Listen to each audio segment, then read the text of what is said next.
Du coup, on va passer à François Brun qui va revenir justement un peu sur les discussions de ce matin, sur les confusions d'effets en réseau de parcelles, je pense.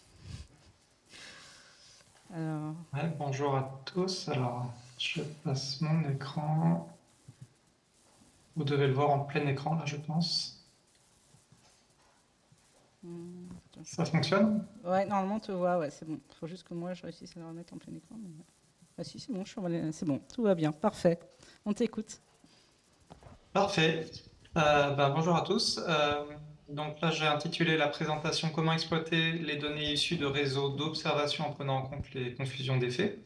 Donc c'est un travail qu'on mène actuellement avec donc un collègue, la Corgan Aldebert, qui est recruté à l'ACTA, et puis David Makowski qui est à l'INRAE. Donc, je vais vous présenter ça. Donc, ce travail-là, il est mené dans le cadre du réseau mixte technologique de sciences des données et modélisation pour l'agriculture agroalimentaire. Donc, juste deux mots sur ce RMT, donc, qui est financé par le ministère de l'Agriculture. Donc, c'est un RMP qui est animé par un groupe voilà, d'experts qui couvrent modélisation et sciences des données, statistiques.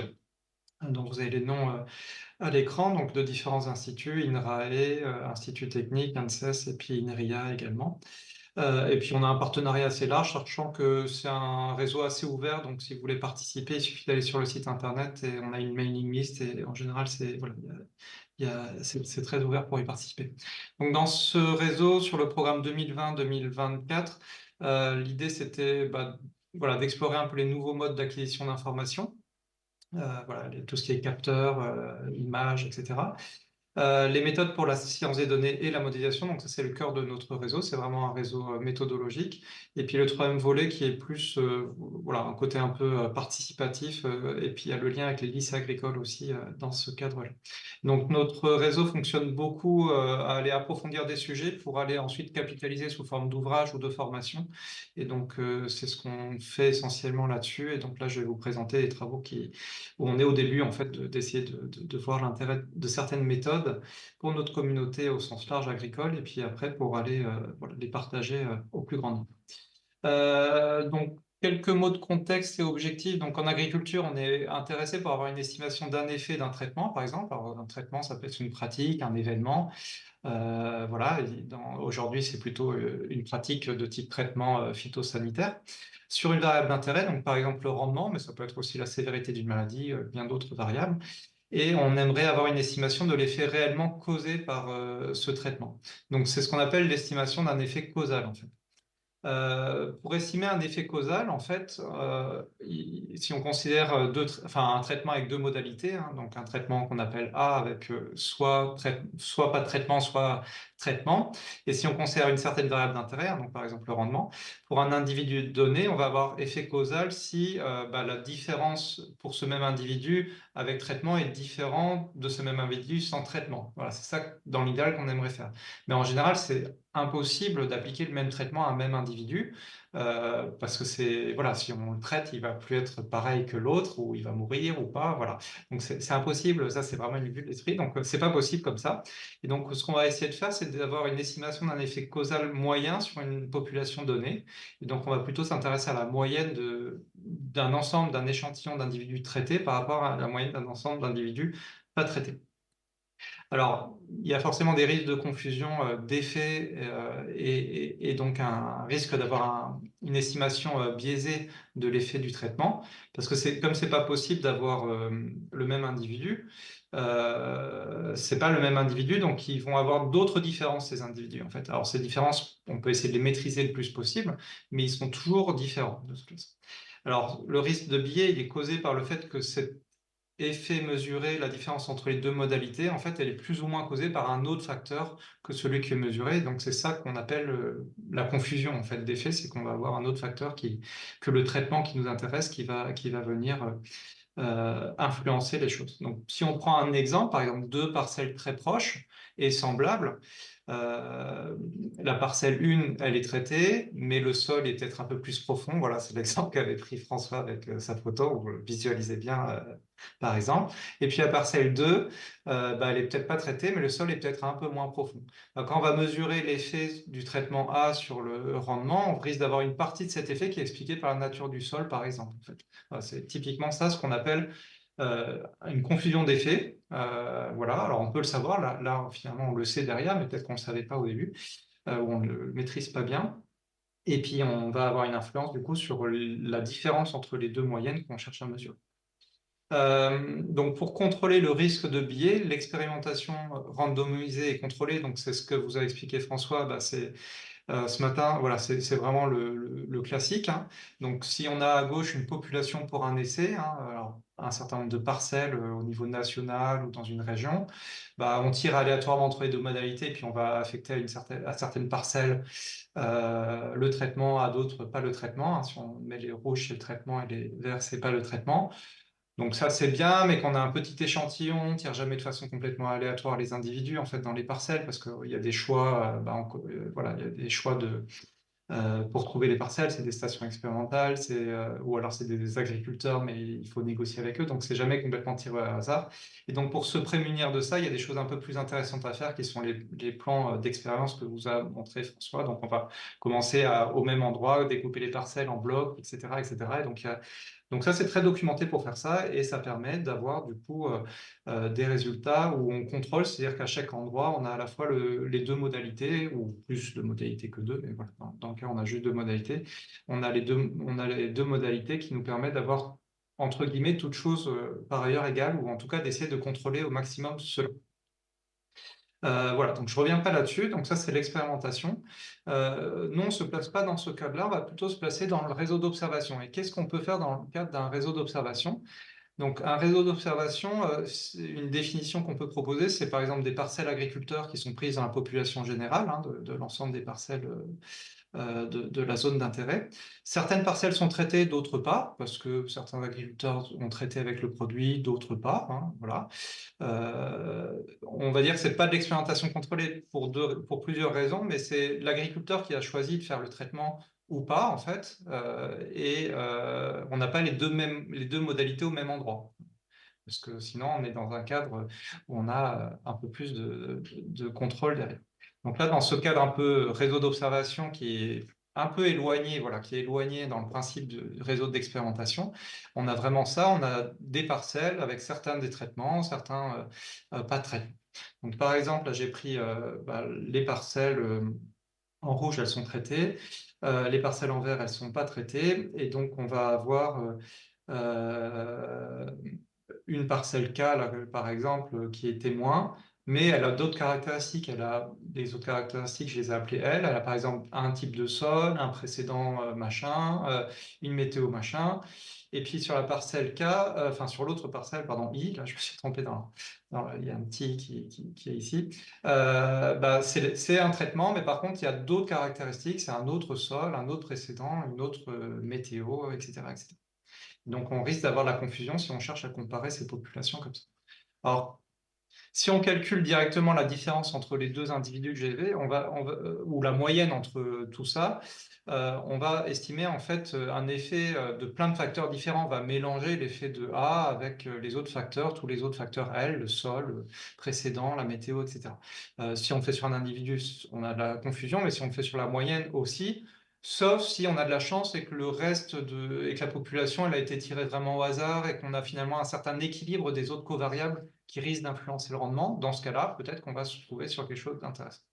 Mais voilà, c'est pas du tout gagné. Alors, là, j'avais pris le même exemple, hein, donc si on a 10 individus traités et 10 individus non traités, mais que les 10 individus non traités, c'est équilibré entre des sols profonds et puis des sols superficiels avec 5 et 5, mais l'autre, on en a un peu plus en sol profond, un peu moins en sol superficiel, 7 et 3. On va avoir, si on imagine que le traitement a un effet positif sur le rendement, on va avoir la différence entre les deux qui va avoir un effet qui va être positif, mais dans cet effet, il risque d'y avoir une partie de l'effet positif du traitement, hein, mais aussi de l'effet positif du sol, en fait. On va entraîner cet effet, sans forcément bien le maîtriser. Alors, comment on peut faire pour régler ce problème?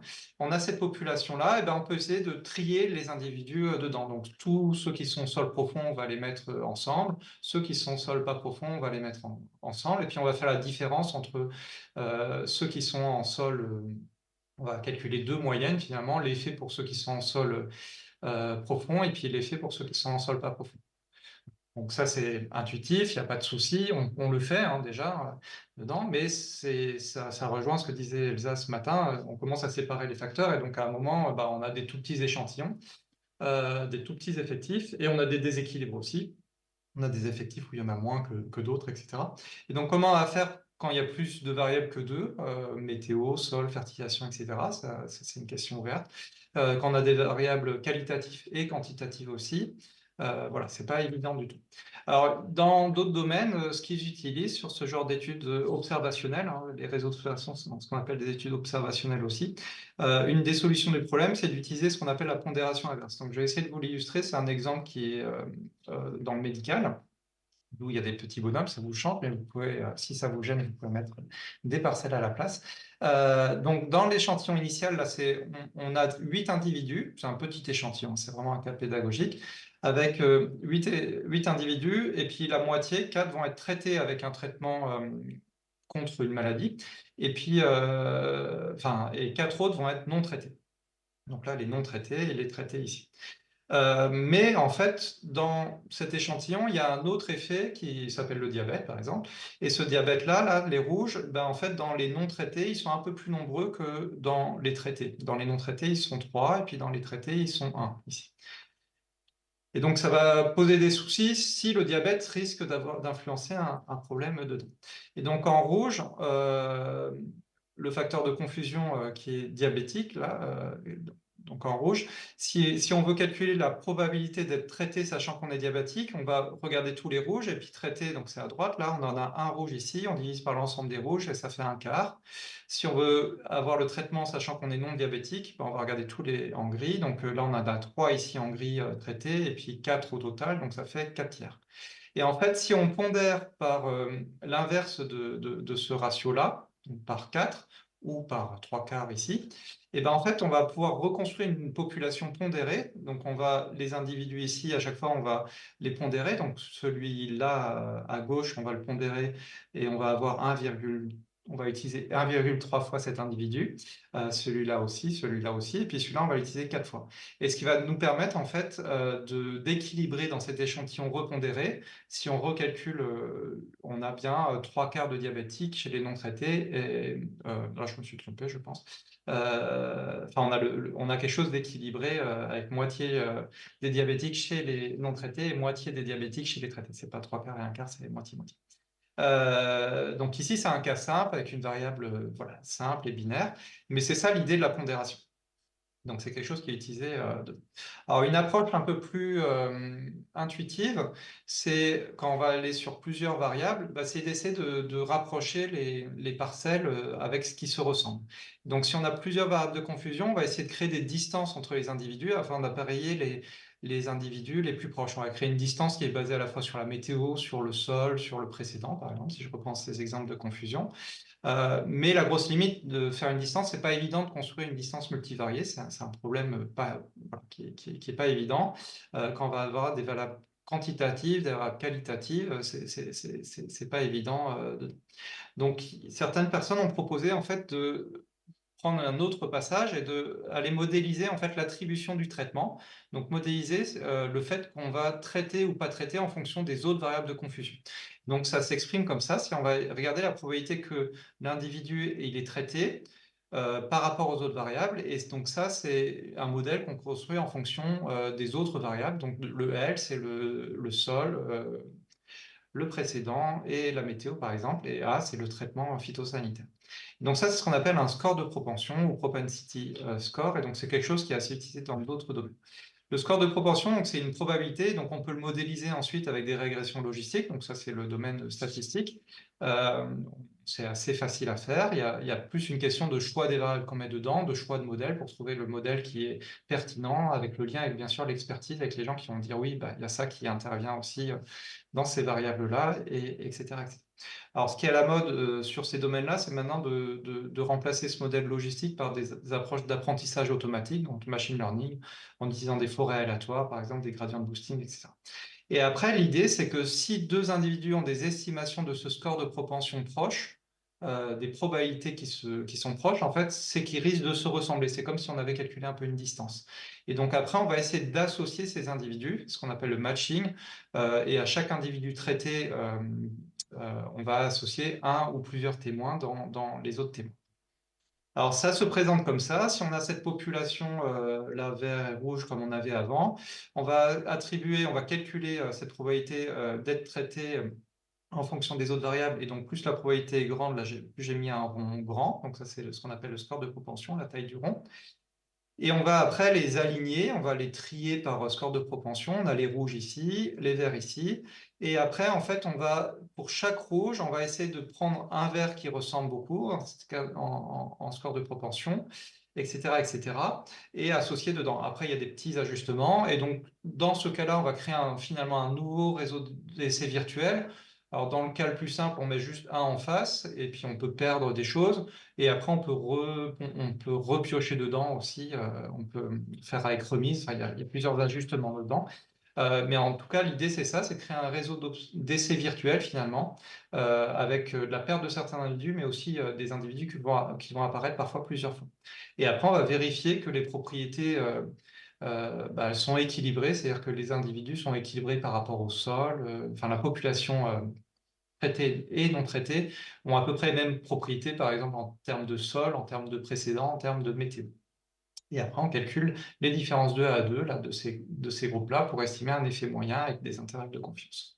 Donc ça, c'est ce qu'on appelle en fait l'appariement en lissant les scores. Et si je reprends l'exemple de pondération inverse là, sur le traitement et puis le diabète, en fait, une extension aussi, c'est on peut utiliser aussi ces scores pour faire de la pondération inverse. Et donc là, c'est une extension multivariée de l'utilisation de la pondération, mais c'est un peu le même principe. C'est un peu plus compliqué de se représenter ce que ça fait dedans.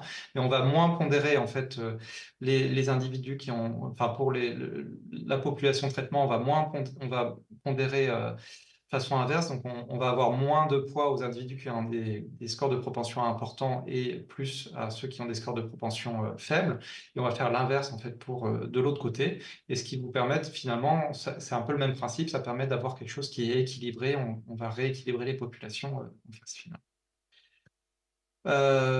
Voilà, donc ça c'était les approches par score, appariement ou pondération.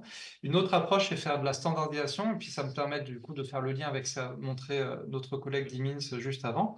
Donc là, dans ce cas-là, on va chercher à modéliser directement l'effet de l'ensemble des variables mesurées, donc le traitement, mais aussi les autres variables de confusion, le sol précédent, sur la variable d'intérêt, par exemple le rendement. Donc on va chercher à construire ce gros modèle y égale g une fonction, de a le traitement, mais aussi de toutes les autres variables derrière. Donc c'est ce qui peut être fait du coup avec du machine learning, hein, par exemple, ou des statistiques ou du machine learning, avec une forte attention à la qualité prédictive. Mais on peut aussi imaginer que G, c'est un modèle mécaniste ou des approches hybrides, hein, comme ça a été mentionné avant. L'idée, c'est de construire ici un modèle qui est bon, voilà, qui permet d'avoir suffisamment de prédiction, donc qui est suffisamment prédictif. Donc pour ça, on définit bien les critères là-dessus, on fait de la validation croisée avec des individus indépendants, des tests, etc. Enfin, tout le domaine du machine learning, notamment si on est dans ce domaine-là qu'on applique. Si on est dans les approches mécanistes, on prend le même soin. Si on veut faire de la prédiction sur des nouvelles situations, voilà, c'est la même approche. Et donc, si on a un modèle suffisamment prédictif et que ce modèle présente des résidus, c'est-à-dire qu'il est il est aussi bon pour la population traitée que pour la population non traitée, ou aussi mauvais en tout cas que pour les deux côtés, donc il a des résidus à peu près semblables, on peut considérer, et puis d'autres précautions éventuellement, on peut utiliser ce modèle pour simuler l'effet. Et donc, on va, en fait, dans ce cas-là, en termes d'illustration, on va avoir une base de données ici, on va construire un modèle, hein, si on a un machine learning. Donc, on a la première étape de construction de modèle. Je mets bien la partie évaluation du modèle. C'est important d'avoir un modèle vraiment solide pour ça. Et puis après, on va faire de la simulation de manière équilibrée. C'est-à-dire, on va garder, si on avait ces 4 individus uniquement, bon, je vais simplifier, il en faut un peu plus si on veut faire un modèle de qualité en machine learning. Si on a ces 4 individus, en fait, on va faire une simulation, mais en forçant pour les 4 individus d'avoir toujours le traitement à 0, et pour l'autre modalité, toujours le traitement toujours à 1, et on va avoir une estimation, en fait, pour chaque individu, pour chacun des individus ici avec le traitement égal à 0, et puis en face le traitement égal à 1. Et puis après, on peut faire la différence entre les deux populations qui sont équilibrées. Les différences 2 à 2 et puis la moyenne, ou la différence entre les deux populations, ça va revenir au même ici dans ce cas-là. Et puis on va calculer des indices de confiance en faisant du bootstrap, etc., comme sur les autres choses. Et donc là aussi, c'est un genre de réseau virtuel d'expérimentation contrôlée, mais dont la confiance va dépendre de la qualité de ce modèle ici de rendement, si on s'intéresse au rendement. Ce qui n'est pas gagné sur un certain nombre de cultures. Construire un modèle de rendement à l'échelle du champ reste encore un défi et reste assez compliqué de nos jours. Ça dépend des cultures, mais pour le blé, par exemple, c'est quelque chose où c'est vraiment pas évident. On a, après, dans cette communauté-là, ils vont aussi combiner différentes approches. Donc, il y a une approche double robustesse. Et donc là, on combine deux méthodes, la standardisation et la pondération inverse avec les scores de propension. Et donc, c'est un peu une pondération en fonction de la qualité des deux approches. C'est comme ça qu'on peut le résumer. Et donc, dans l'état de l'art, c'est souvent cette méthode qui est plutôt recommandée en ce moment. Voilà. Mais ça fait encore débat. Pour conclure, alors ces méthodes, elles sont très documentées, très utilisées dans d'autres domaines, en pharmacologie, essais de médicaments, épidémiologie humaine, etc. En sociologie et en économie également aussi. Il y a beaucoup de papiers théoriques, beaucoup de papiers appliqués. Ça fait partie de leur boîte à outils standard, on va dire, dans un certain nombre de choses, même si ça fait débat, et c'est encore mais il y a quand même un historique là, de pas mal d'années maintenant. Mais ça évolue encore, c'est ça que je voulais dire. Et a priori, c'est pas ou très très peu utilisé en agriculture. On l'a assez peu vu pour l'instant. C'est pour ça qu'on y travaille, parce que on a pourtant des dispositifs de type de réseau d'observation ou d'enquête ou on-farm experiment même éventuellement, qui sont très nombreux, qui se sont développés. Et puis les méthodes classiques d'analyse d'effets factoriels, en fait, elles sont pas adaptées. Voilà, ça répond pas à la question dedans. Et ces méthodes pourraient répondre à une partie de ces questions de réseau d'observation, parce qu'on a quand même des gros risques de confusion d'effets, de biais, avec des risques de communication faussée aussi, hein, si on va un peu vite à comparer des populations qui sont complètement déséquilibrées.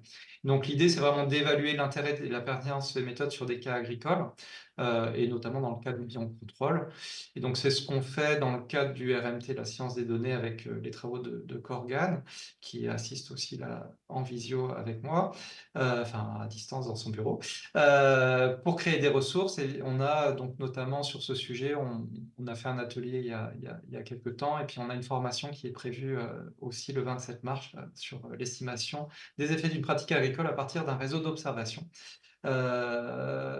Qui sera a priori à Paris en présentiel. Et puis on a aussi la formation sciences de données là, pour tout ce qui est machine learning, qui est une formation qui roule là, depuis quelques années, qui se fait à distance, celle-là, en 6 demi-journées, et qui a lieu en mars aussi également. Voilà.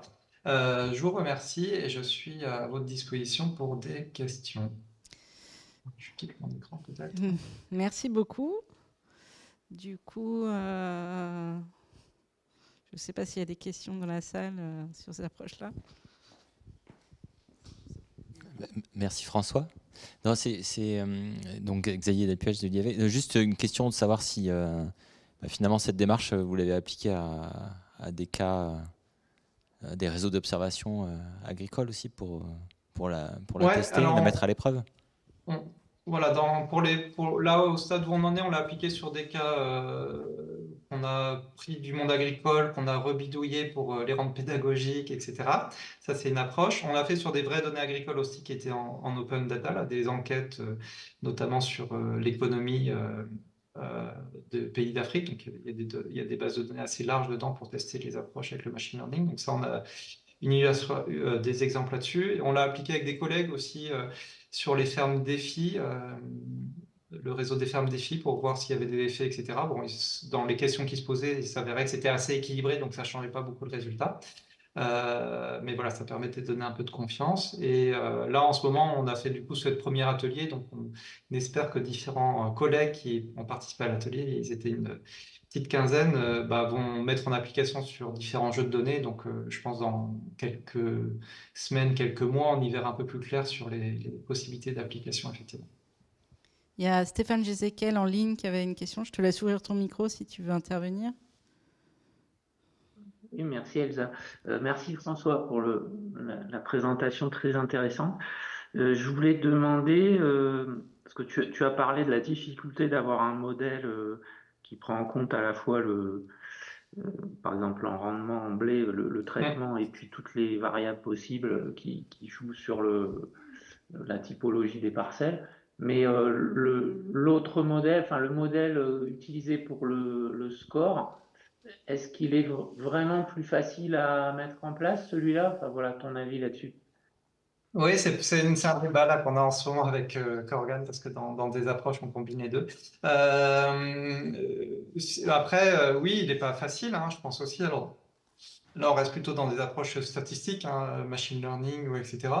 Mais on est capable, pareil, de voir à quel point il est robuste, à quel point c'est bien. Donc, on a quand même un certain nombre d'éléments pour voir à quel point on est confiant dessus. Mais voilà, c'est tout ce travail de modélisation. En fait, finalement, dans ces approches-là, il y a un travail de modélisation qui vient pas modéliser le rendement, mais qui vient modéliser l'affectation du traitement en fonction des autres variables.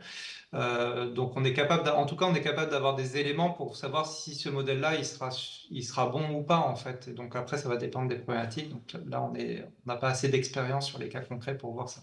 Mais oui, c'est pas forcément plus facile. Ouais. Et du coup, il faudra imaginer quelle taille de réseau de parcelles pour que ça commence à être intéressant ou quelle taille de quantité de... Alors, on a des exemples divers et variés. Alors, sur les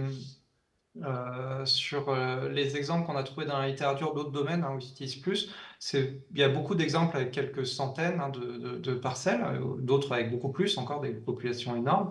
Mais il y a des exemples avec des plus petits effectifs, je crois que c'est quelques dizaines, enfin, il me semble, sur des essais de transfusion, enfin de transplantation cardiaque. Donc on imagine effectivement qu'il n'y a pas autant de cas que ça.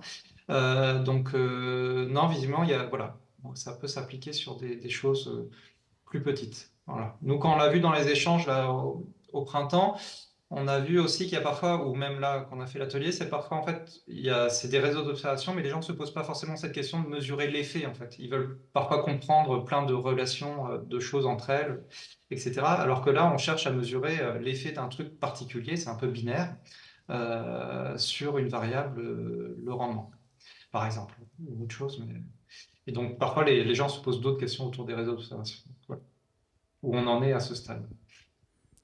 J'ai Donc, ça à tester. une autre question, François. C'était là, donc du coup, c'est appliqué bah voilà, des réseaux d'observation, des enquêtes, mais est-ce que c'est quelque chose qui pourrait être envisagé pour être appliqué aussi pour tenir compte ou prendre en compte a posteriori une variabilité dans une parcelle expérimentale pour rééquilibrer quelque part, je ne sais pas, un échantillonnage en fonction de conditions environnementales qui sont pas forcément contrôlées dans la parcelle, s'il y a une maladie qui s'est développée. Enfin, je pensais à ça, mais enfin, je sais pas si tu as un avis là-dessus. Ah, on peut, hein, je pense, ça rejoint un peu ce qu'a évoqué François Pirot là tout à l'heure sur les IGEC. On peut imaginer ça. Le problème, c'est quand on va avoir des parcelles qui sont expérimentales, elles se ressemblent tellement par rapport à tout le reste. Au final, on va les réassocier en fait, parce qu'elles se ressemblent beaucoup sur toutes les autres covariables en fait. Donc, à voir ça va dépendre un peu de ce qui est, voilà, de ce qui est sous-jacent derrière. Sauf si on choisit exprès une parcelle vraiment affreuse, les parcelles qu'on n'aurait jamais pris avant Oui, pour... peut-être. Peut-être. Non, non, mais peut-être qu'il y a des cas où l'effet particulier du site va faire que. Mais sur un réseau, quand même, en général, c'est bien fait. Les gens qui font de l'expérimentation, ils font ça bien. Les parcelles sont à peu près homogènes. Elles se ressemblent quand même sur le même endroit. Donc, quand on va commencer à construire, bon, sauf s'il y a d'autres variables qui font que. Voilà. Et voilà, je me dis, c'est peut-être pas si évident. Après, on a une question en ligne, je crois. Est-ce que la difficulté à venir en agricole pourrait être l'effort de la caractérisation des variables pour trier des données ou les appareiller? Alors ça, c'est la limite principale, c'est-à-dire dans les réseaux d'observation, on n'a parfois pas beaucoup de covariables, enfin, où ça coûte cher parfois certaines covariables. Alors sur certaines météos, c'est assez facile. Sur le sol, déjà, on voit bien la complexité. Donc voilà, ça dépend un peu des covariables, mais il y a quand même des jeux de données où il y a pas mal de covariables qui sont mesurés, en fait, dans les réseaux d'observation. Et donc voilà, on peut imaginer quand même avoir des choses intéressantes. Voilà. Mais après, c'est sûr que si une covariable influence énormément le rendement et n'est pas du tout mesurée, ben, voilà, on risque de passer à côté de quelque chose. Ça Bien. ne résout pas ce problème. Merci beaucoup.